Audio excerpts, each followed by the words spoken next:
great to have Coach Matt Margenthaler here today on Sports Spectrum from Minnesota State. Hi, Coach. How are you? I'm great. Great seeing you. Great seeing you, too. I think you are great, and it's not just because you guys won the national championship for Division II this past year, and we'll get into all of the success. But you and I were just talking, and very recently, you became a grandfather for the first time. That's got to feel like blessing upon blessing from the Lord in this moment for you. It's unbelievable. I mean, to have my son, his wife had just recently had a baby, and it's surreal, to be quite honest with you. I mean, this year has been so special. We've had so many neat things happen with our family and in our lives, but to have a little granddaughter, first Margenthaler, little baby girl ever, is unbelievable. I mean, it's a blessing, and my wife and I are so happy, and we feel too young to be grandparents. You know, that's the crazy when you say grandparents. Like, man, I don't think I'm that old. Totally. Well, I have a brother who's younger than me. He's in his late 40s, but he had kids young. His kids have gotten married and had kids young, and he's got 4 grandkids, and he's not even 50 yet. So there you go. I'm 50 years old, Matt, but you know, it's I guess you're only as young as you feel, right? Or as old as you feel. Exactly right. I think that she's going to make us feel a lot younger around her, and we just cherish the time with her, and it's going to be an unbelievable ride with this new little granddaughter.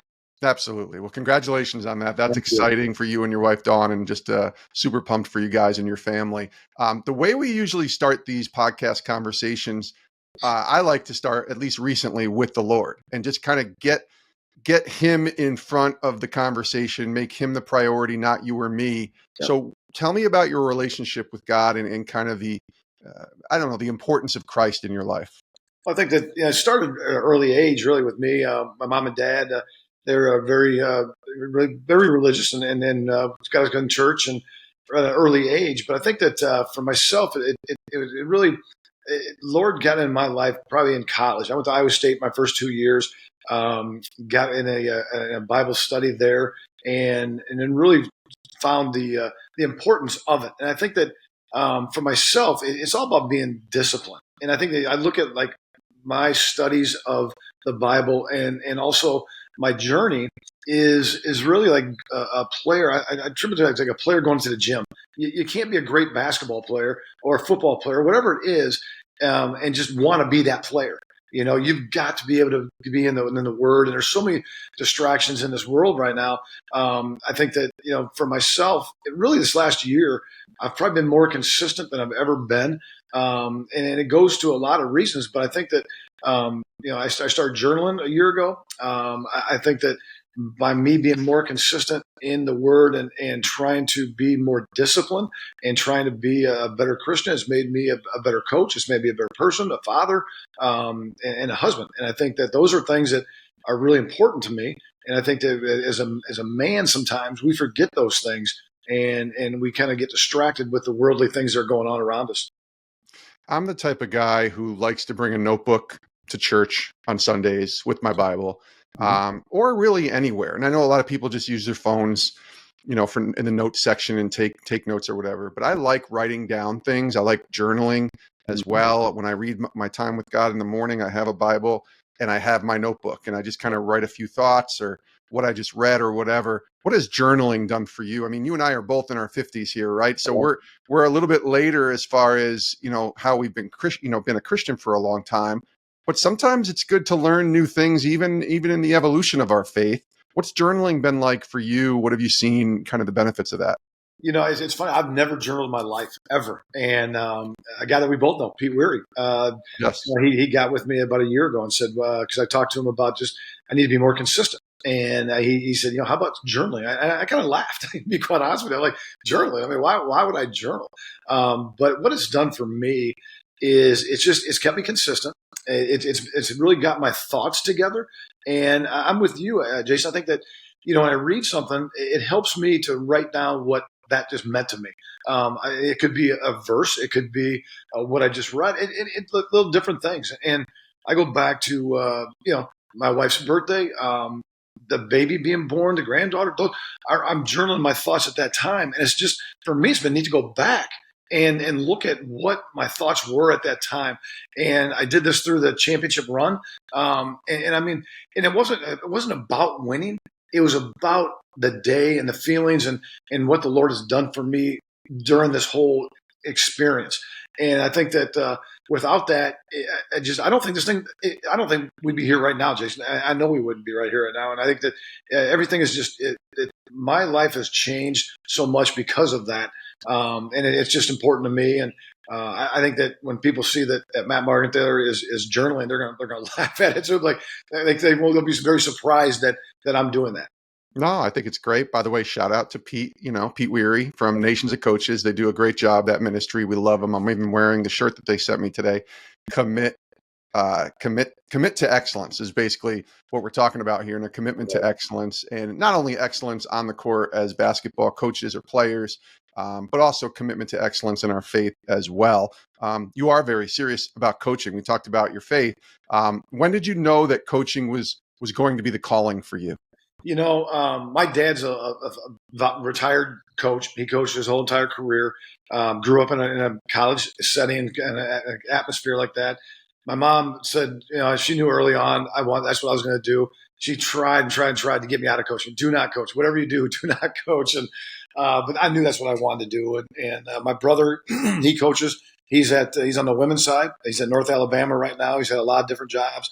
Like I said, my dad's a retired coach. So that's what my family does. I think that, we want to be around young athletes and help them. And I think that, when I first got in this profession, it's just like, it's it's a win-win-win. You've got to win. That's the pressure that the coaches have. I've been very fortunate to be here at Minnesota State now 23 years, just signed a 5-year contract. So I think that my career will start and basically end here at Minnesota State.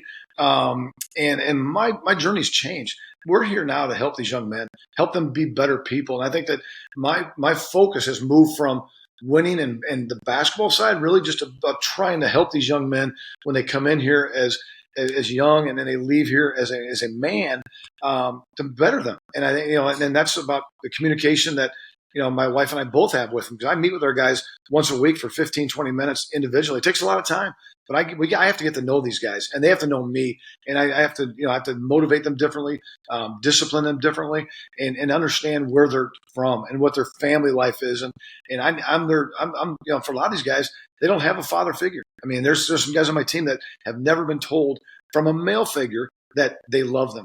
And I tell my guys I love them all the time, and they know that. And it's not just me saying it. They know that I care about them because I take time for them.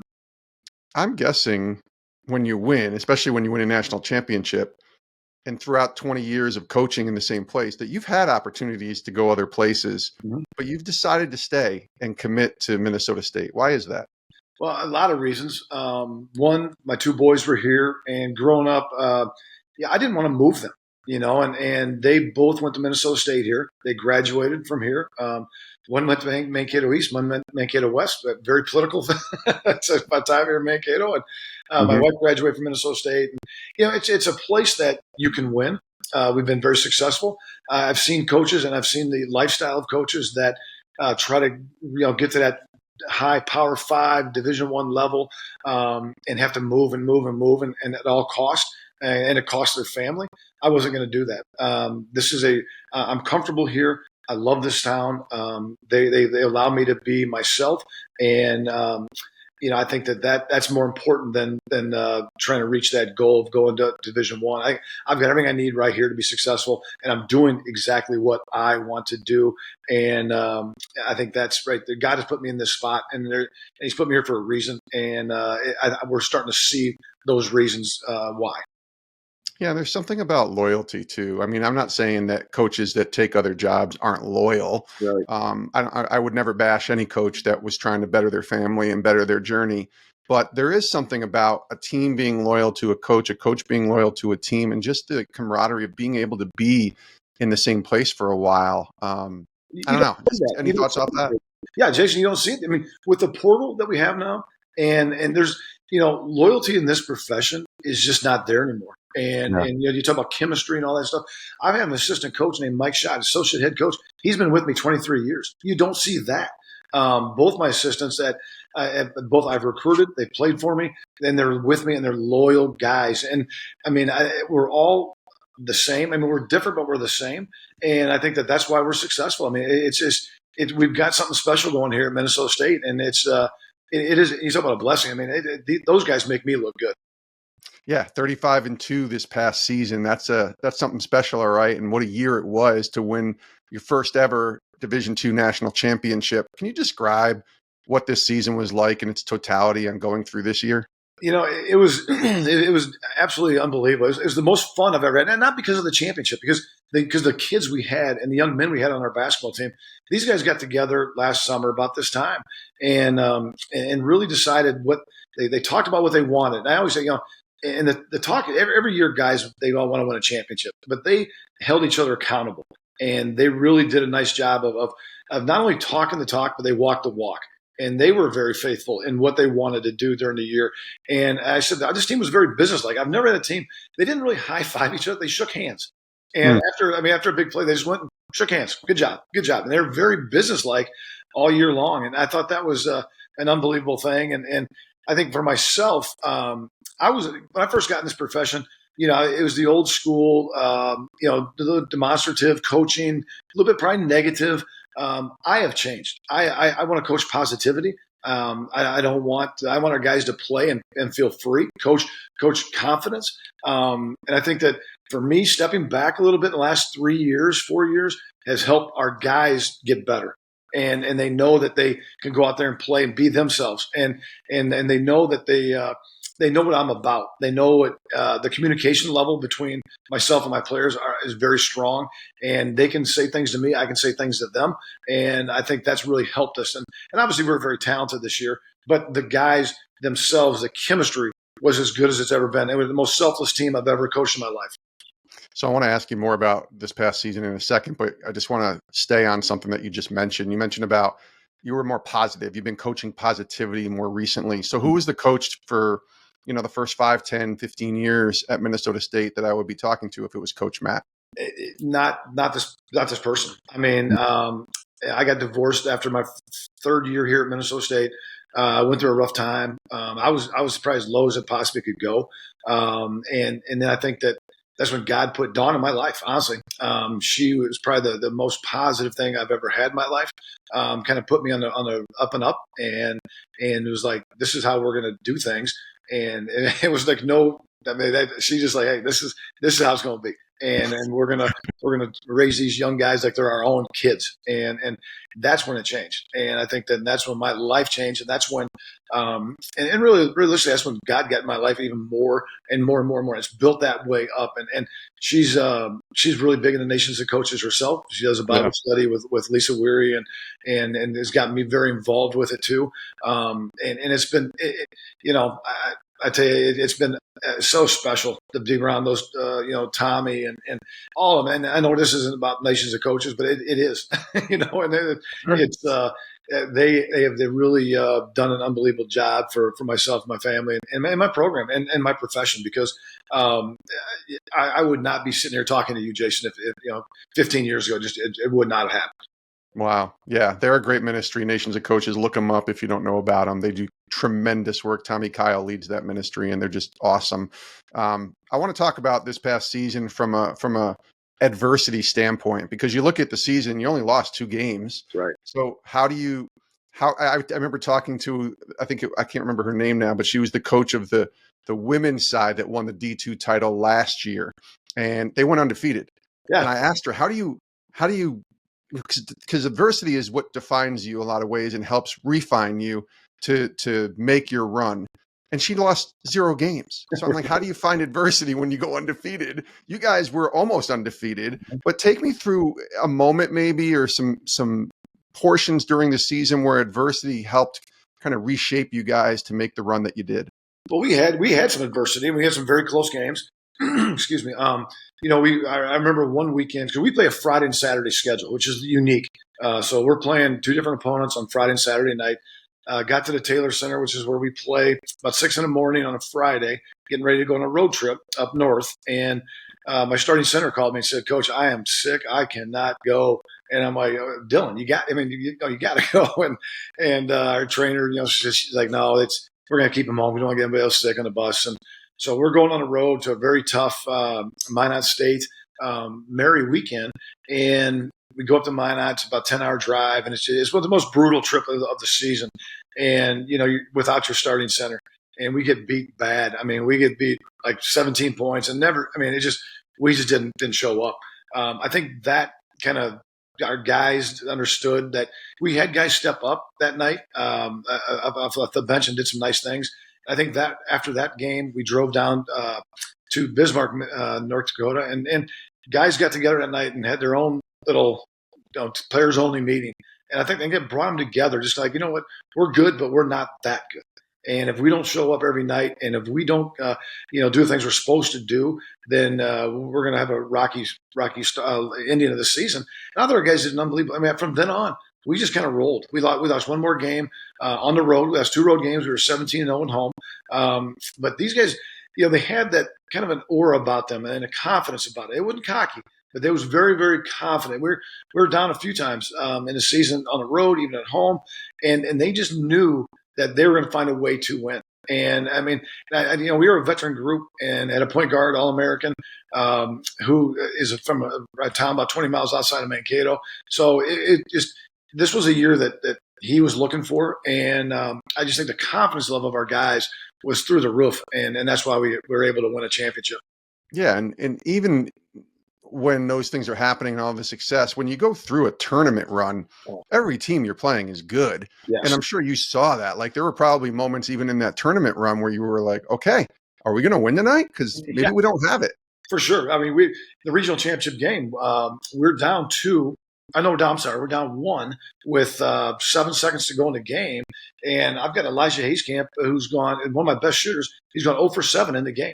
And they're on the free throw line. They make 2 free throws. The game's probably over. The young man misses the first free throw. We run up the floor. Our guys know we don't call timeout in those situations. Malik, my point guard, has the ball in his hands. And I tell Malik to this day, I mean, if I was a betting man, I'd have lost my house because I would say he's going to shoot the basketball. And he didn't. He made the right play. He gave it to Elijah, who's 0 for 7 at the time. Elijah knocks down a shot, and we win by 1 at the buzzer.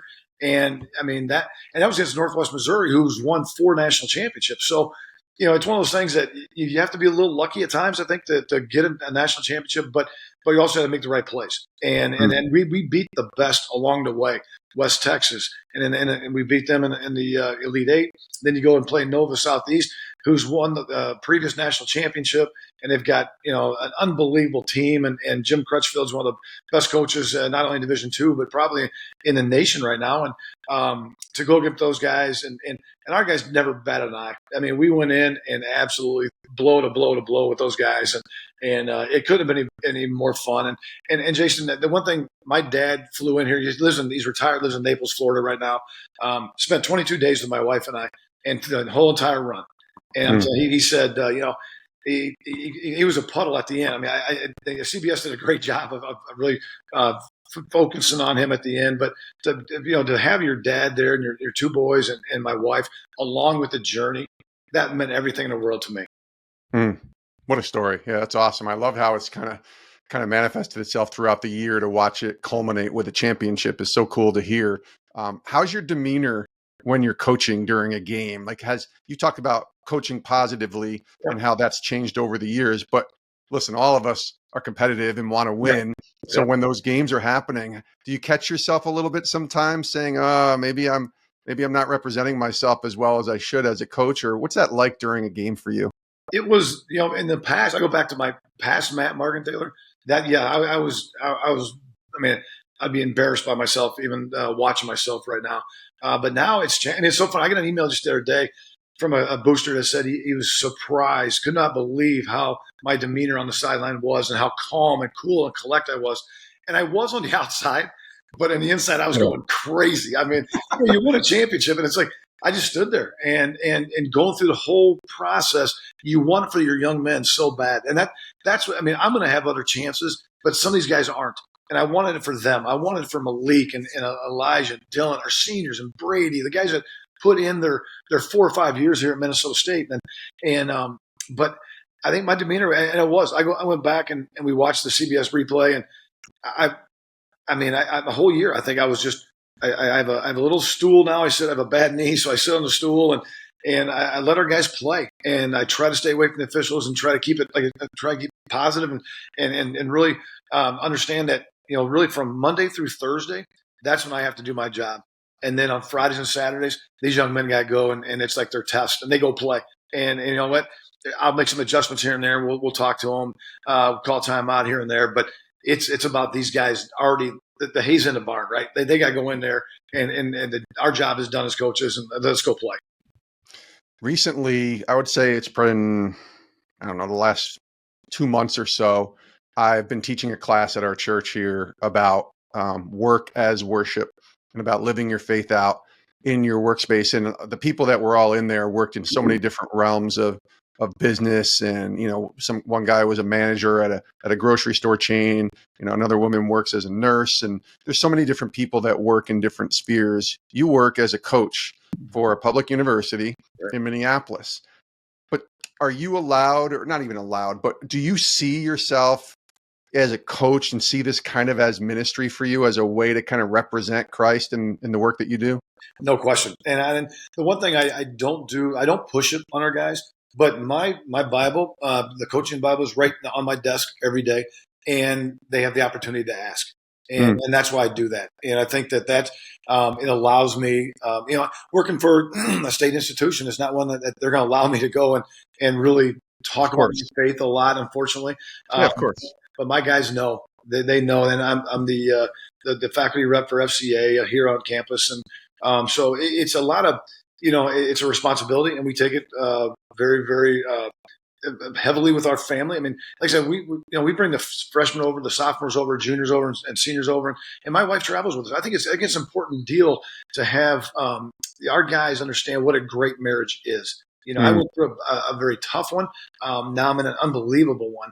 And for our guys at a young age to see what a great marriage is, that's a blessing. And my wife's a hugger, and she goes and she sees our guys and she knows our guys and then and really cares about them, and they know that too. And so I think it's really a double-edged sword for us. I mean, they get to see myself, they get to see my wife. When my young boys were at the age that they would travel with us. It is a ministry, Jason. There's no question, and that's what keeps me going. I mean, and that really does. I mean, it's not, people you continue to talk about the championships and the wins and losses, all that, and yes, I mean, if I don't win, I understand. I'm not going to be a coach at Minnesota State. I get that part, but I also know that if I don't do what I'm supposed to do, what God has put me here to do, and that's to help these young men along their journey here at Minnesota State. If they take that left and they're supposed to go right, I'll kick their butt back right, and that's just fine. And they know that. And again, that goes back to the communication part, where I mean, if they don't think that I care about them, or if I'm not genuine, they're not going to listen to me, right? But if they know that Coach Margenthaler cares about them, I have to get after him a little bit, they're going to let me get after him a little bit, and that's just fine. So what's it look like to make sure your cup is full spiritually, personally, for you? Like, what's that look like? Because you're empty out your cup every day as a coach, whether it's the off season or especially when it's in season and you're practicing like every day and games on Friday and Saturday, as you mentioned. What's filling your cup look like spiritually in and out of season? That's I take about 15 to 25, maybe 30 minutes in the morning. When I get to the office, first thing I do is get into the Bible, and that's when I journal. And that's my time. And I think, I've been asked, why do I do that at the office? Because there's no distractions for me. There's more distractions here at home than there would be at the office. And I can sit there and do that. I think that clears my head. And I think that, this past year I've been meeting once a week with Pete. And he grounds me. I tell you, he grounds me. I think I need to be grounded, through the run. After the championship, he's one of the first guys I called after we won the championship, and he watched it, and it was a close game, but he already said, hey, you better keep calling me, and you better stay in the word, you better, and that's, I need that. It's like, just like a player, like I said, he's my coach. I think every man needs a character coach, someone they can talk to. And I think that for me is it's filled my cup this past year, and I think it's so important. You have to have that. Yeah, that's good. I think just even being aware of that is important, because I think a lot of coaches can get so caught up in the work, so Right. caught up in sometimes making coaching or basketball an idol, Yeah. that you forget, like, wait a minute, first things first here. Yeah. I think my whole philosophy changed when I went through my divorce, and I got to go back to that a lot because that shaped me. Yeah. And my son was young at the time, and I told him that I would never leave him. And so he was in third grade, and I was the dad, having lunch with my son at third grade little tables and being there for him. I think that at the time, that my goals were to be that Division I coach, to drive, and be that driven coach that's going to have that, make that path. And at that time, I decided, what, this is not worth it. I'm going to work hard. I'm going to do everything I can possibly do to get to the point we did this past year and win a championship. But it's not going to be at all cost. I'm not losing my family because of this job. And I saw with my dad. My dad missed a lot of games. I missed a lot of games with my sons. That's hard to do as a father, and I think that shaped me. And I go back to my wife. I mean, Dawn is something that we're very strong in our faith, and that's where we're going to be. I mean, we're pretty grounded people, and I think that we appreciate where we're at. We know we have a calling, and we're going to really try to fulfill everything we can possibly do in that calling we have.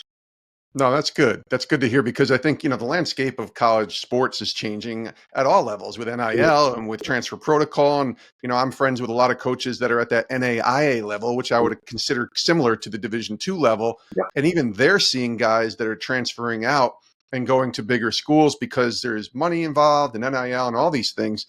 It's got to be an interesting time to be a coach, especially to be a believer, and try to stay grounded and not let this stuff become, like I said, an idol. Oh, no question. It is, the profession gets a bad rap. I think there's some really great people in the profession, and but I'm really glad that I'm on the downward slope of my profession and not just getting in because of the changes. I think that there's some really difficulties right now with the portal, and that's the one thing. I mean, I'm one phone call, not only myself, but you look at like a Matt Payne or Mark Few, whoever it is. I'm one phone call away from our team being dismantled. And that can, and for Division II, we don't have a time level where guys have to be in the portal. It's all summer long. They are prey until they start the first day of school in August, and that's a tough thing. So, but again, loyalty doesn't keep young men here anymore. It really doesn't. I can be as loyal and they can be loyal, but once that dollar sign comes in front of them, that changes a lot of minds, and that's a scary thing.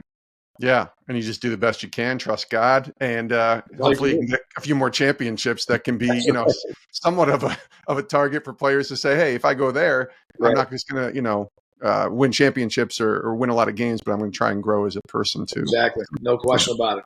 So as we wind down, last question for you, Coach Matt, and I really appreciate your time. What do you think God's been teaching you lately? I mean, you've had a lot of success, all the blessings upon blessings, becoming a grandpa. It's your wife's birthday. You win a national title. You get the new contract. But what do you think God's teaching you right now as you're experiencing all this success?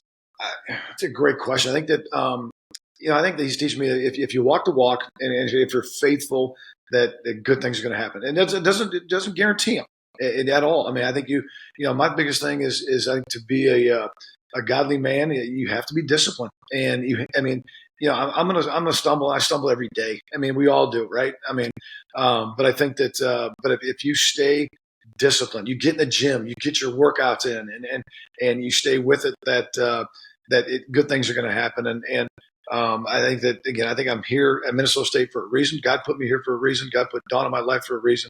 And we're going to continue, living that life and not only now, but after basketball too. I think there's going to be a calling for me after the season, after my coaching career is over, to continue on and to do some great things in young people's lives. And that's my calling. That's what I think that I've seen over the last couple of years.